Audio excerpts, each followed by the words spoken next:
I'm an African, I'm a black man, and I'm a race-first teacher, preacher, if you wish. I'm an RBG ambassador. I'm Brother OG. I'm the founder of Mother Africa's Children Photographic Reproductions International. I started that in 1987 with the hope of using photographic images to teach African history. We began with the philosophy and the concept of an African image revolution, which the African image revolution is about radical and revolutionary change in the way we see ourselves as a people and the way we're seen by others. MACPRI has evolved over the years. We have developed into a multi-dimensional concept, and we are focusing on business, and we are still putting Mother Africa's children first in everything we do. Our main focus today is to develop interest in Made in Africa art for awards. The question was asked, what brought me to where I am right now? I got two small babies. They are born in Africa, so I'm in Africa. I'm in Ghana in particular. I have returned home to my mother's land. I have Sankofa, so to speak. Sankofa means go back and reclaim it. I have reclaimed it. I'm here in Ghana. And if you see in the back of me is a basketball court. I'm sitting in my garden. My senior daughter, my firstborn, which is 20 years old, she is doing the filming. And I'm loving where I am. Nothing is perfect. What brought me here? I have returned to my ancestral homeland.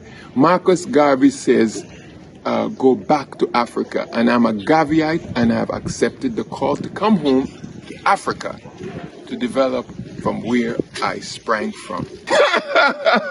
Woo! A moment that helped shape me. Wow!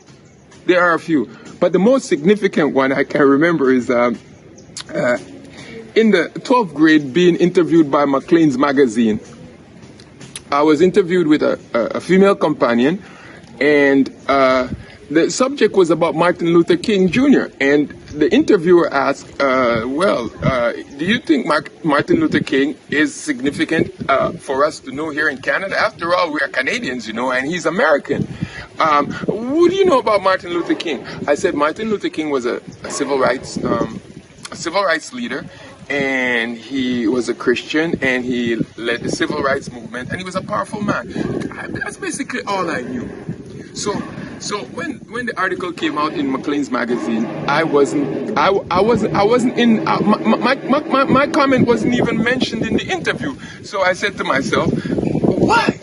The sister's comment was mentioned and her picture was there, but mine wasn't there. I said to myself, why is it that I didn't position myself to be in the interview? At that time, I was a rebel-rouser youth. I was just coming out of the church. I was just finding myself. I knew nothing. I didn't know about Martin Luther King. I didn't know about Malcolm X. I didn't know about Sojourner Truth. I didn't know about Harriet Tubman. I didn't know anything about our leaders.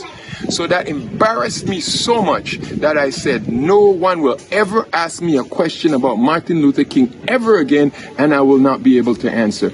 And I started my research about our great leaders, and he was first, Malcolm X was next, and many followed after that.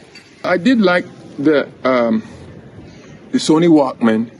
I like the boombox, those kind of musical devices. Yeah, I like the old ring telephone concept, but those are basic technologies. I like the 45, and I like the 12-inch disc kind of musical devices. Those are forms of technology. But to tell you the truth, I really don't miss any technologies. What I miss is non-technology.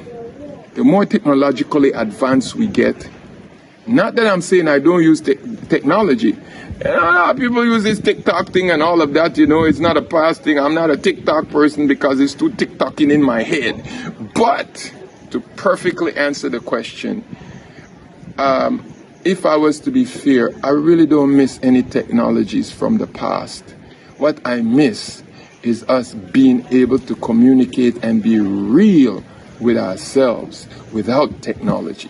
Now, that doesn't mean I'm dissing technology. We can be in the technological age That rooster just crow is some of my favorite technology. How do you know that it's time to get up in the morning? When the cock crows, it's the time to rise.